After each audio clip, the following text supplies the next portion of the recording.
nice, that is.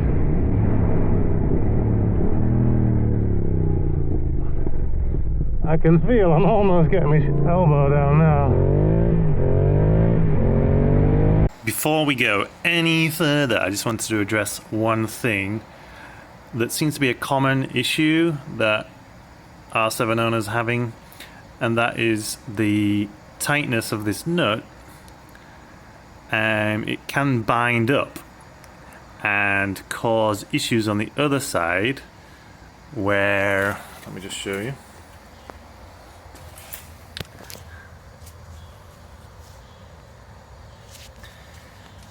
You see how the axle is held in place by those two flat sides on this, holder, whatever you want to call it. And if the nut binds up on the other side, you end up stripping those flats away from this part as the axle just starts to spin in the whole thing. So the advice seems to be to apply a tiny, a very thin layer of grease to the threads and to the washer surfaces behind the nut. So that's what I'm going to do now. I torqued mine up to 110 foot-pounds. Some people are saying that's too much. It is the manufacturer spec, as far as I can see, in the list of tightening specs. So I'm going to keep doing to 110, but I am going to apply a little bit of grease on the threads and on the washer surfaces. So I'm going to do that right now before I go any further.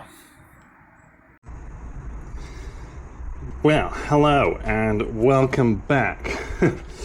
We are about to try and measure our extent of range of travel of the rear suspension. And we need to know this in order to figure out the static sag and the rider sag. So, forgive the backyard engineering over here, but on the other side we've got an actual jack stand in place. This stand I don't have two jack stands, so we have rigged up this backyard engineering solution. So what we're going to do is lower the bike off of this stand and pick 2 points that are easily repeatable to measure. So what I'm going to do is go, if you can see that, from the top of this bracket just behind the indicator. So the lip of the tape measure sits on there nicely. And then we're just going to go to the very top of this bolt here on the adjuster. And we're going to see what the overall measurement is when there's no weight on the back, but also when there's nothing holding the swing arm up. All the weight is taken on the pegs, so that will mean the shock can release the last little bit of energy. So we're going to try and do this POV style thanks to the new Go 3S. And I just need to move the bike a little bit further forward. There we go. We're going to release this very, very gently back. I did have this momentarily held up. Hopefully that wood's holding in place. Okay, so as you can see, the whole swing arm now is free. There's nothing holding that up, pushing that up. So let's quickly get our measurement here.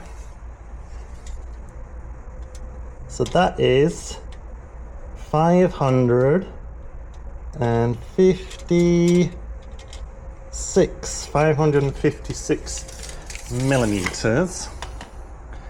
Okay, 556, and then technically we need to drop this down again. 556. Everyone remember that number, okay? Let's get the bike back on the stand. So that was the dodgy part over. Now we can remove these items here. Okay, so we took those measurements and I had my girlfriend measure me whilst I sat on the bike with my levers on my shoulder. I don't know if you can read this, but I'll read it out for you.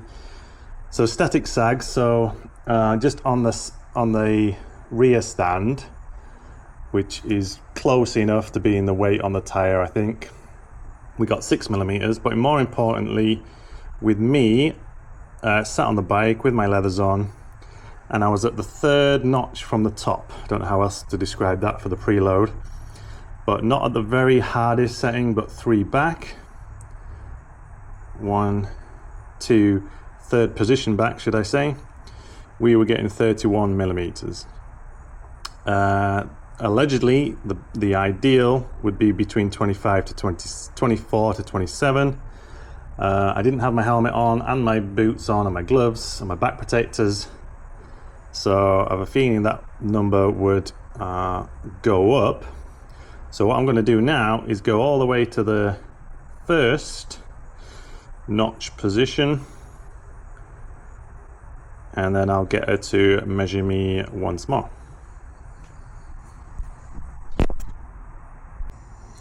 Alright, so we then went up to the 1st position for preload, and that measured 527mm, giving me a rider sag of 29mm. So that's as much as I can go on the preload. So I mean, that gets us close to where we need to be. It's not ideal, but I think we're going to be living somewhere between the 1st and 3rd notch whilst we're out on the track. That's good to know, and that gives us a place to work from. The rebound is pretty good set at that position.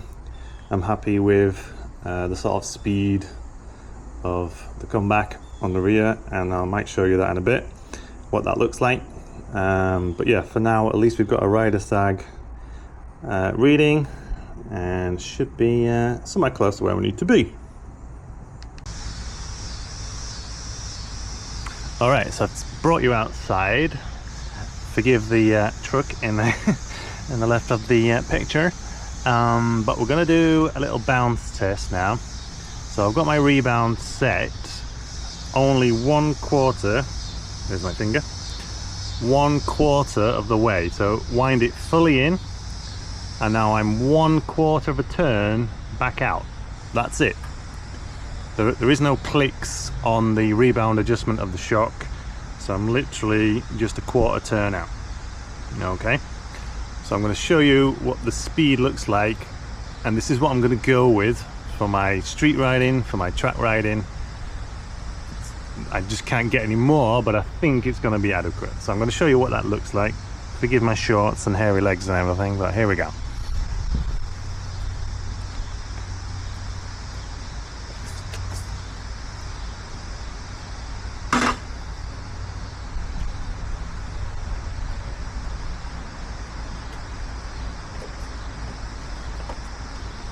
Tricky to do by yourself.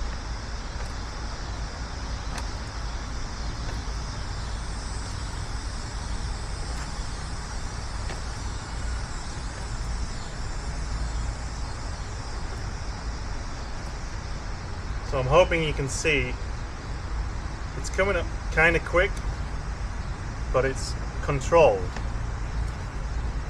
I'm trying to push it as hard as I can. It's not easy.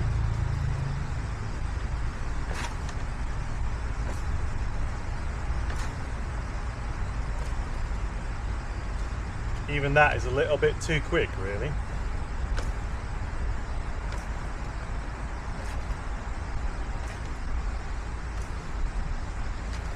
Try and do the whole bike together.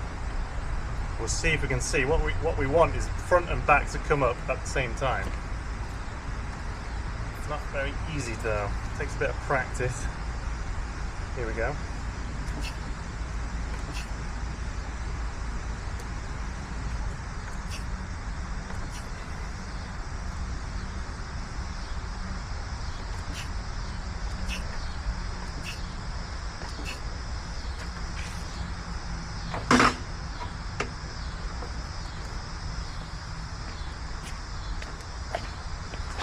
So I don't know what that looked like on camera. The rebound setting again is as much as I can get out of it. I've got no more I can adjust to increase the rebound damping. That's all I've got. So That's as slow as I can make it, and so that's what we've got to go with. And it's kind of controlled, a little bit slower than what it was, especially from when I was on the track day. I think it was about a whole turn out from fully in. So we're going to see if that keeps us a bit more controlled, gives us a bit more suppleness from the rear end, and we'll see how it goes. But that's what I'm going to go with for now. Okay, so for the nerdy ones amongst us, this is going to be interesting for you. If you are not a nerdy person, you can feel free to skip this part of the video.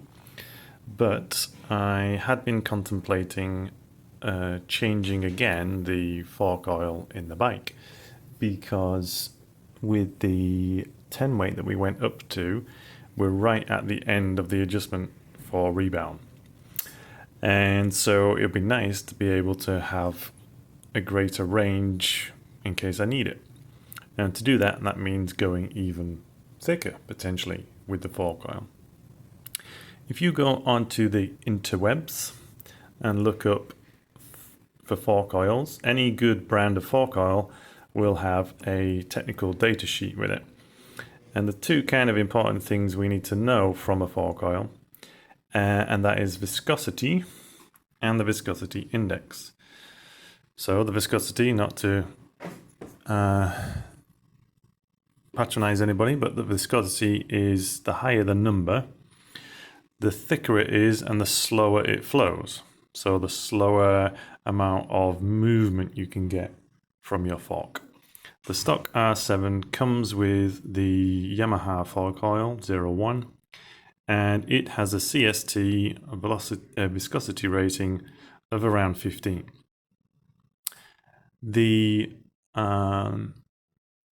And as you can see, for your aftermarket oils, you can get close to that, and you can get higher as you increase the weight number. The interesting part to note, though, is also the viscosity index, which is basically, for my quick Google read, the higher the number, the less affected the fork oil is by temperature. We know that as we increase temperature, the viscosity gets lower. And you can see that on this table as well. The viscosity at 100 degrees centigrade becomes much less than it is at 40 on any of these readings. But anyway, the higher the number, the better it is at resisting those temperature changes and tries to stay stable across the temperature range. So having said all of that, I went ahead and compared 4 different brands of fork oil: Maxima, Motul, Motorex, and Öhlins.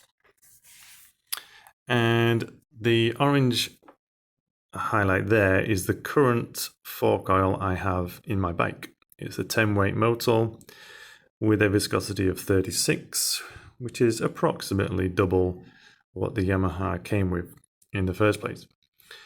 And the green one, the Motorex 49.5, is kind of where I'm thinking to go next, and I'm going to talk about the reasons why. If we look down on this chart then, so around about here is where we started off, the orange line being the Motul, but you know, the standard fork oil is about 15, and with my 10 weight Motul I jumped up to this point here with the viscosity. And if I wanted to go higher, you'd think, oh, we'll just get the 15 Motul and you'll get about, what's that? It's 58 CST. So not quite double the viscosity of the 10, but the progression is kind of linear. With the Maxima range, I could go to a 15 Maxima, but it doesn't quite, it's not going up in that linear fashion in terms of viscosity than I was on with the Motul. So yes, I could get that, but I don't know if it would give me what I need extra on the range of rebound and compression, etc. So I could go with the Motor X. And so the reason I'm thinking about going with the Motor X is because of this table. This is the viscosity index of all the oils that I could find. Interestingly, Öhlins don't seem to have a readily available value for this. And you can correct me if I'm wrong, but I had a look on their own website and they don't seem to give the value for it. Again, remember, the higher the number, the better. It has to withstand temperature changes, and my Motul oil is here at 134 and seems worse than the Maxima. And the best is the Motor X because they seem to be greater than 250 for all of them, and I guess that's kind of an upper limit of being able to measure it. So the Motor X seems to stay the most stable across temperature changes, which is good. So I'm tempted to go with the 10 weight Motor X, which even though I've got 10 weight in now, the 10 weight Motor X is a lot higher, 50 CSTs instead of the 36, which puts us here. We're on list line right now. So I think that's what I'm going to choose, see if I can order it, and we're going to see if that gives me any more range with my adjustments and stability over temperature. Not that I've really noticed anything like that, but it's always best to have the best that you can get, I would imagine. So yeah, I'm going to try to order some Motor X 10 weight racing fork oil, and then we're going to see what that does for us.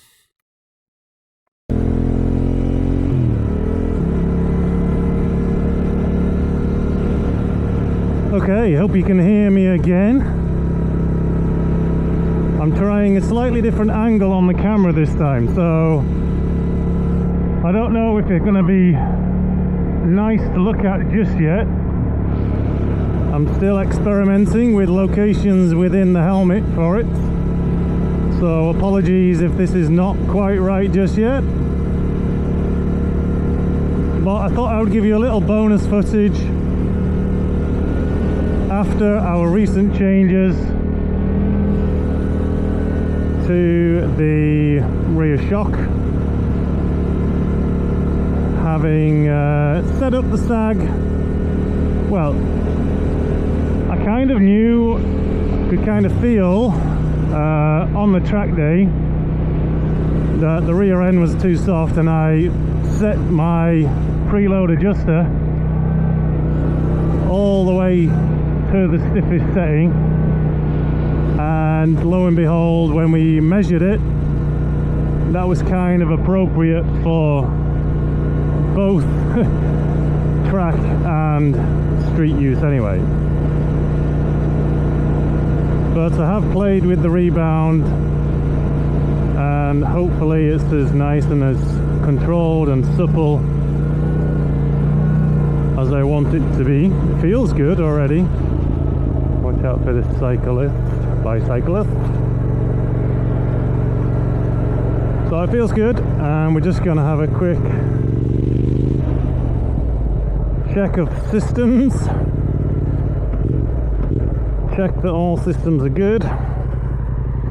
I did tighten up my chain a little bit because I was hearing that whine from the chain side, and people's kind of initial opinion was to try tightening the chain, so that's what I've done.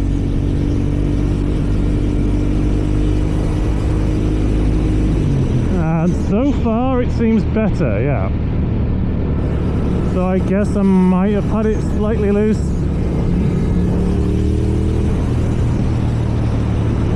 Because I would have definitely heard a whining by now, and right now I don't. So I have a feeling it was just slightly loose.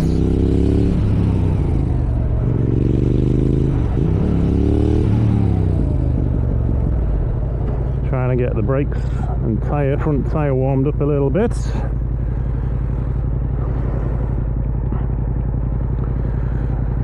So that's good news then, good news. I thought maybe I'd, screwed something up. I did slightly adjust the alignment again on the chain, tweaking the rear adjusters just to angle the rear wheel slightly better than what it was, so that may also have played a part. I don't know, but between those two things, steaming up here, between a slight tension increase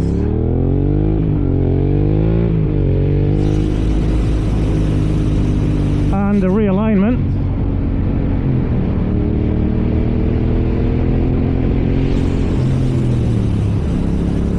which seems to be better.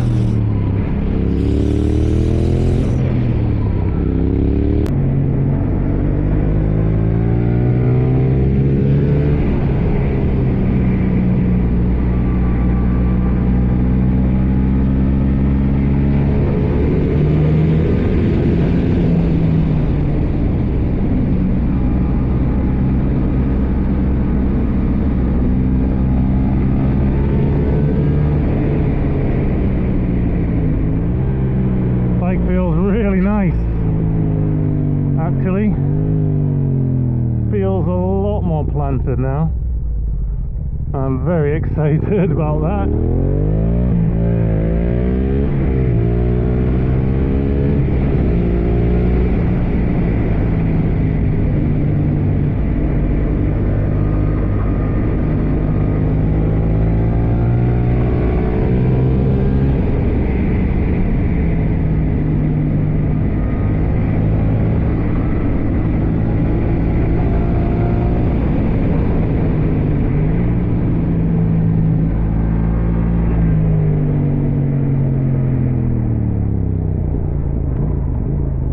That is really nice. Really, really, really nice.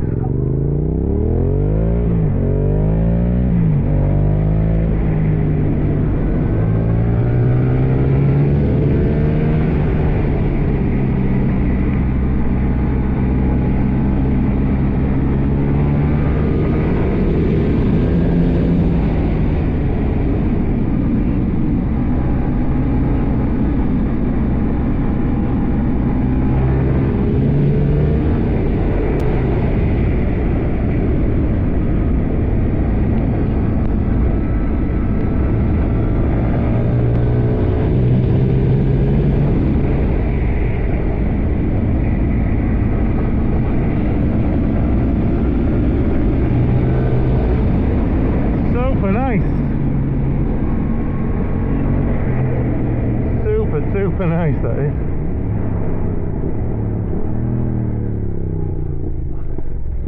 I can feel I'm almost getting my elbow down now.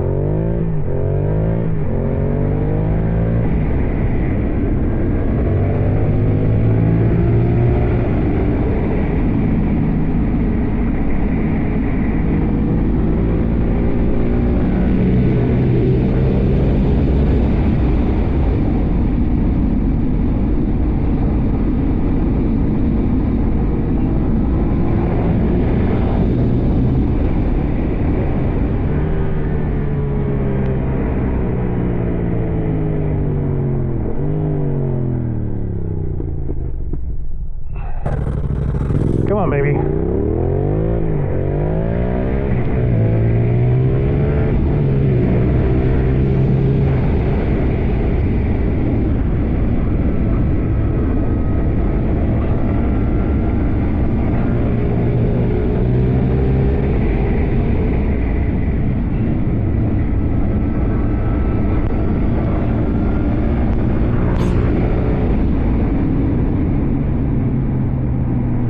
So close.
close.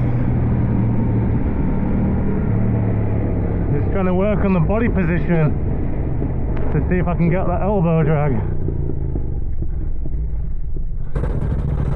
So goddamn close.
Make it. I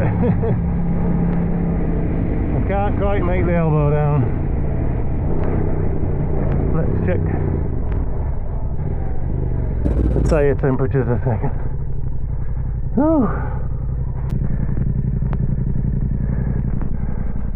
Well, I'm using all the edge of the tyre, so I'm not going to push it any more than that today. Sorry, I'm steamed up. Let's get rolling.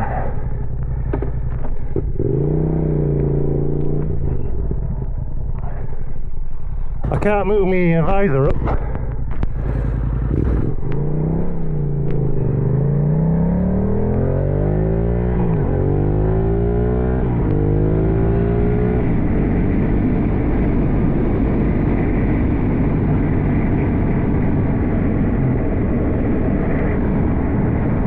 Right, can you see again?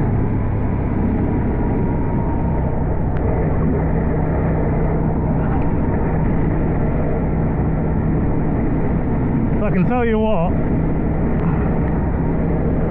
I've not been as comfortable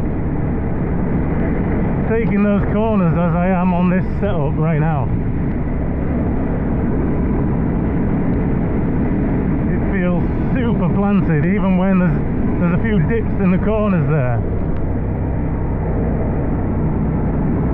But it's not worrying me, you know what I mean?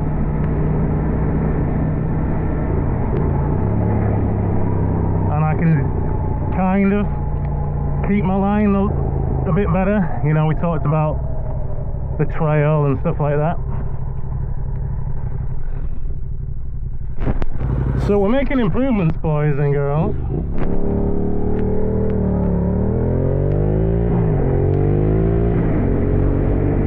Little by little, we are getting there.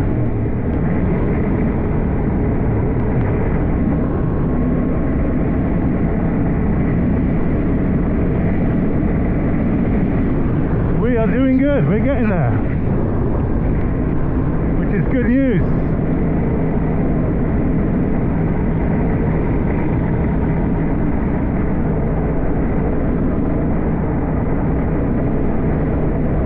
All the little things that we do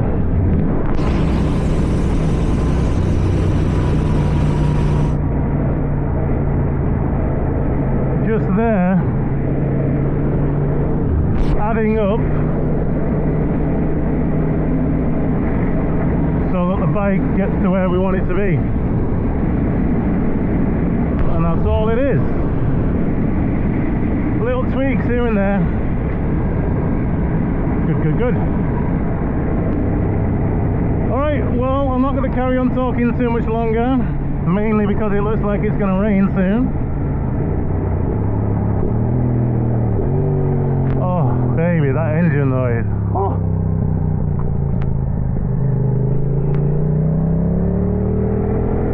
Those pops and bangs, baby.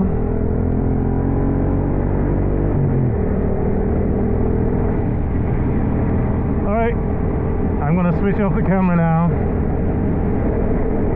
Thanks for watching. Please can you subscribe, like the video, and I will catch you in the next one.